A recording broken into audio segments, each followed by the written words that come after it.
This is Cubic Dollar Off-Road. Today we're going to be changing the secondary rollers on a Can-am Maverick Trail.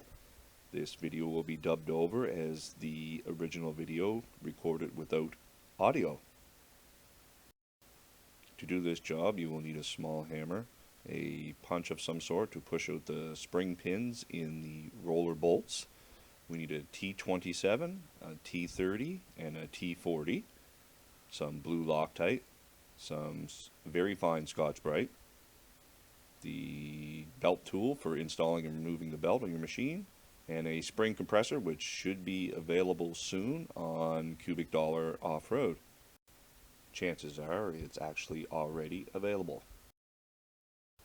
So to make this job much easier, we're going to jack it up, take the back tire off, and that gives us lots of access to all the bolts in the belt cover. Once you have all the bolts out, you can just grab the cover and slide it out. There's 11 bolts. It comes out, and the first thing you're going to notice when the rollers are broken is there's a lot of slack in the belt. And that is due to the fact that the rollers are broken inside there. It is very hard to see in this video that they are broken, but that is the reason that that belt is sitting the way it is, and the secondary is actually stuck open. So with that much slack in the belt, we won't actually have to use our tool to get the belt off. We'll just be able to just grab the belt, flip it over the top, and spin the secondary off while the machine is in neutral or park, and we can just wiggle the belt out. It will come right out of there. Slide it off the primary after you get it off the secondary. You'll notice the direction of the writing or the rotational arrows. Pay mind to the way it is on there now, as you're going to want to put that back on in the same direction that it was on there when you took it off. This is a 17 mil bolt I've already loosened. We're going to spin that out and remove that. Once you get this bolt out, we're actually going to discard this bolt and replace it with a reusable one, as BRP suggests that this bolt not be reused. Now we can just go and grab in behind the clutch and pull it off. You can see that it's stuck open quite a ways. You can kind of get a better angle now and see that the rollers are indeed broken. So we're going to take it over to the bench now and begin the disassembly on this secondary roller.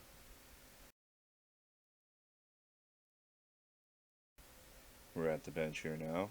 We have our spring compressor tool installed, holding everything nice and snug. We want to get that snug down on the top so it stays together. When we pull out our 4 bolts that are in the bottom, you can see here, they are T40s, and they do have Loctite on them. When you are taking out these 4 bolts, they're the ones that hold the helix together, which holds this whole assembly. You can see the Loctite on there. If you're battling with it, you can actually heat up the head of that bolt a little bit, and that will loosen the Loctite and make it easier to get them out. When you're taking these out, you want to pay caution, because this helix will come up towards your spring compressor, and if you get your finger in there, it's going to hurt, definitely. So now we will start loosening this up to relieve the pressure on the spring. As you can see, as I'm loosening it, the space between the sheaves gets bigger and bigger. There is 3 arrows that tell you how this needs to be put back together. One on the helix, one on the front sheave, and one on the rear sheave. You can make index marks as well if you like before disassembly, but they are there if you forget to. Here is a broken roller that actually fell out as I was taking it apart. Those are the OEM rollers that are prone to failure. We're going to continue to loosen this until all the tension is removed and things are nice and loose and you're no longer under spring pressure.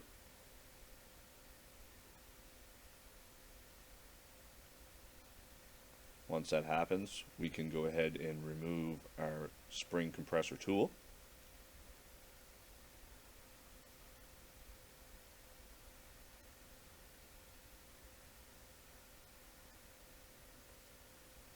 helix, set it to the side. Remove the spring and the spring washers, one on the top, one on the bottom. They are stuck to the spring here.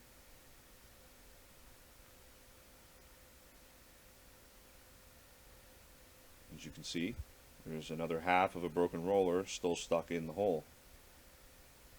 Very common. There is a little bit of damage to the helix. Later in the video you will get to see how that was caused, and it's actually not the surface that the roller rides on. We're going to clean it up anyway when the time comes, but it's not the surface that the roller rides on, so we don't have to worry about that. This helix will be totally fine to reuse. I'm going to lift off the outer sheave now, as this is the piece we will be working with. We'll set the inner sheave to the side.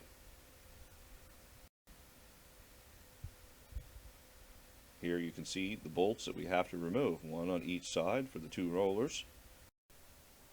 You want to pay close attention here because there is spring pins that keep these bolts from backing out, one at each one. You need to remove those first before attempting to turn the bolt. Otherwise, you're going to break those spring pins or strip the bolt.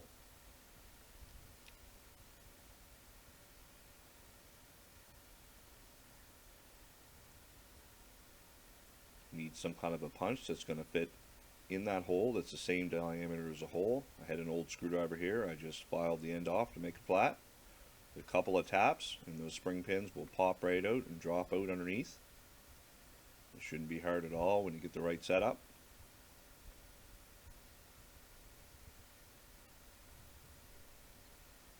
Once they're out, you can go ahead and remove these bolts. They are a T27. Now that they're out, we're going to pull them out, and whatever's left of the rollers will fall out.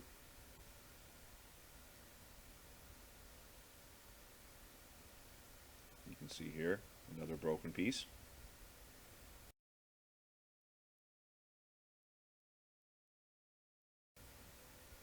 We're going to grab our new rollers from Cubic Dollar Off-Road.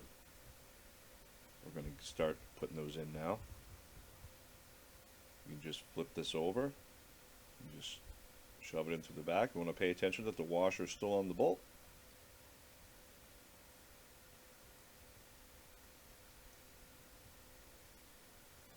Drop that in, line it up, start the bolt in the hole,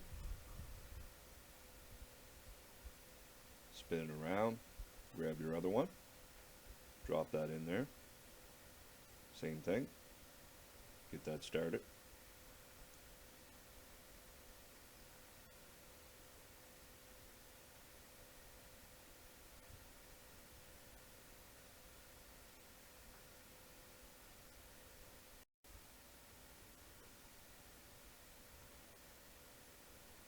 Now you're going to want to tighten these up until they're fairly snug, not too tight. And then you're going to have to look through the hole that the spring pin goes in and turn these tighter until you can see light perfectly through there. If you find you're turning it too hard, you probably went past, and you should probably back up and try one more time. They should be fairly snug, but you're not going to be turning it really hard to get that to line up.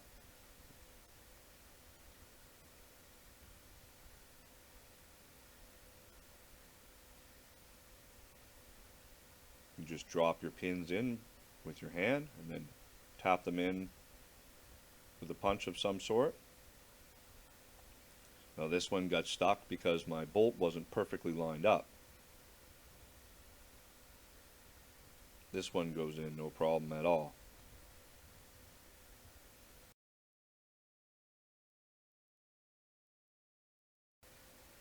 So what we need to do is adjust this bolt so this pin will go in better.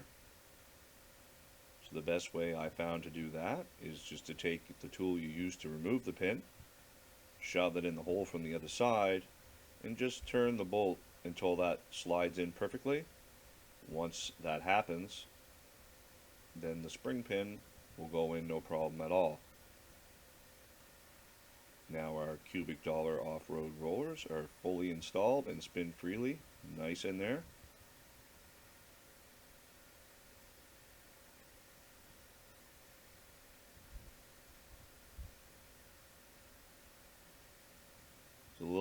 glazing on the clutch. So what I like to do is take some very fine Scotch-Brite. We're going to just give that a light scuff on both sides of this sheave to get rid of that glaze and make sure we got good belt grip when we're all finished up and this is back together. You don't have to do a lot, it's just a little scuff to get the glaze off it. Both sides are done now. There is a little oil on there. We'll wipe that off right before we put the belt on with some brake clean or something of that nature. Next, we're going to put our spring back in. We need to make sure that our spring washers have not fallen off. There's one on the top, one on the bottom, as seen here. And then now what we're going to do is we're going to clean up that helix where the damage was. Just going to use some emery cloth to get the rough stuff off, and then once the rough stuff's off, I'm just going to give it a final buff with the Scotch-Brite that I used earlier. Now, like I said, this area doesn't actually rub on the roller. This damage was caused by rubbing on the clutch sheave itself. On the other models you can see some damage here, however, when the rollers do break. It's all cleaned up now, and just by rubbing it with my thumb I can tell it's nice and smooth. It may not look perfect on the camera, but by feel there is no more sharp edges.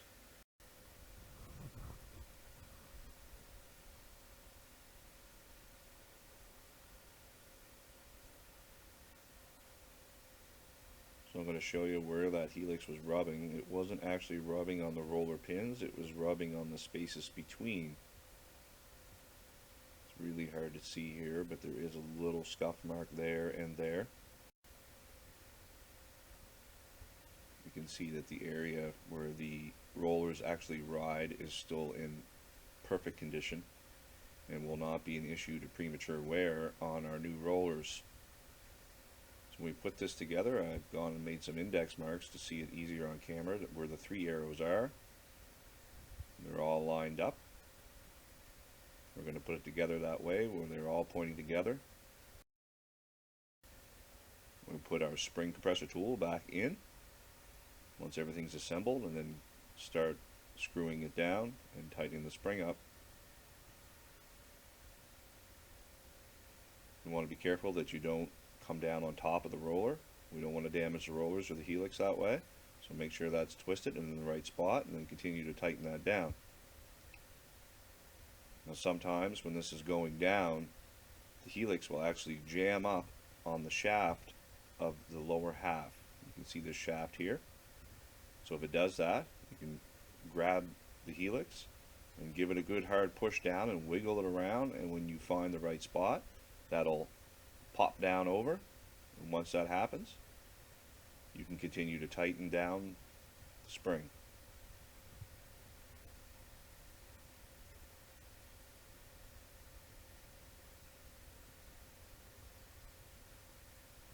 And then once you're in far enough, you flip it up on its back, you will see that it will go all the way together and the bolt holes will line up, and you can put your bolts back in. All my arrows are still lined up. You're going to want to check that one last time before you put these bolts in. We're going to put some blue Loctite on these, and then we're going to torque them to 18 foot-pounds. Now that they're in there and they're all torqued to 18 foot-pounds, we can go ahead and remove our spring tool, and this clutch will be completely assembled and ready to go back on the machine.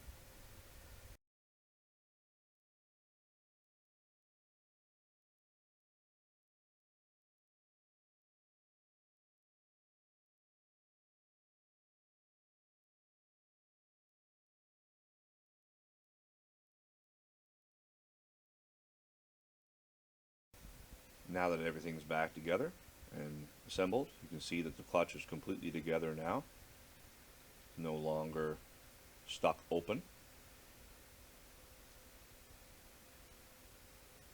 We're going to wipe out our fingerprints or grease before we put the belt on, once it's solid on the machine. Now I recommend you pick up a bolt from Cubic Dollar Off-Road. This is a reusable bolt. We're also going to put some blue Loctite on this as well, just to make sure we don't have anything backing off when we're rodding our machine. We need to reuse the washer that was on the old bolt. It has a collar that's tapered. The taper goes in, so you're going to make sure you get that on the right way. That'll fit right on the new bolt. I'm going to put some blue Loctite on it.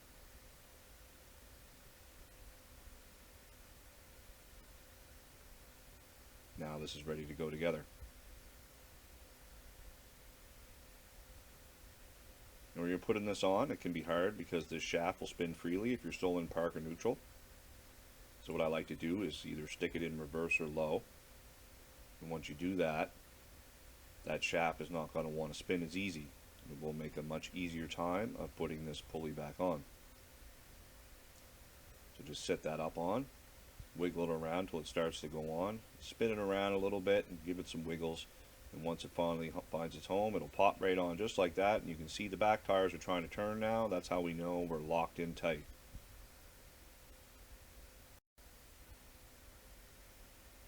We've got our new bolt. It's actually a different size. It's no longer going to be a 17. So we're going to need a 15 mil to be able to put this new bolt in. I like to put it on a shallow socket just to kind of hold it for me. To put it in because it's a little hard to get your fingers in there. You can wiggle that in, and once it finds its home, you can thread that in.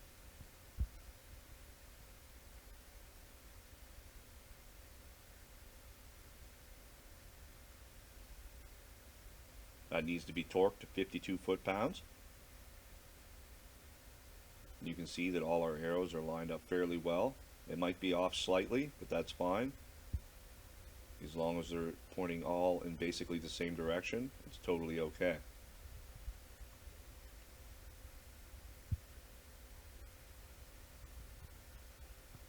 I've torqued this off camera. I had a friend help me to hold it. I held it while they torqued it. That's my favorite way of doing it, is there's no damage. Don't really like to put anything in there to jam it up and risk damaging the aluminum. Now we can insert our belt removal tool that came with the machine and thread that in. I like to put a penny in behind here just to prevent any damage from happening while spinning in the bolt that presses the secondary open. You can use a dime or a quarter if you want.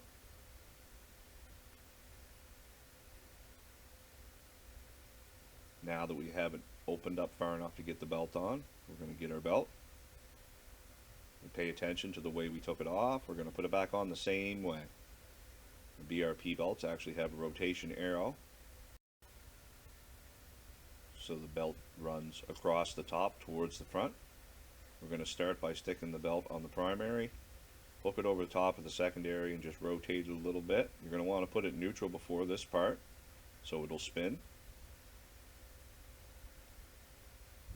And then remove the bolt that pushes the secondary open. Once that comes in contact with the belt, you can just spin your tool out. Once that tool's out, we're going to rotate the secondary several times back and forth. You can watch that belt rise way out to the edge where it's supposed to be. Now that we have the rollers taken care of, it's sitting nice and high on the secondary. Also, the slack that was in the belt is gone, and it's now nice and tight. Now that we have that torqued to 52 foot-pounds, the belt is back on. We can go ahead and put our cover back on, put the tire back on, set this machine down on the ground, and we are now ready to hit the trails again.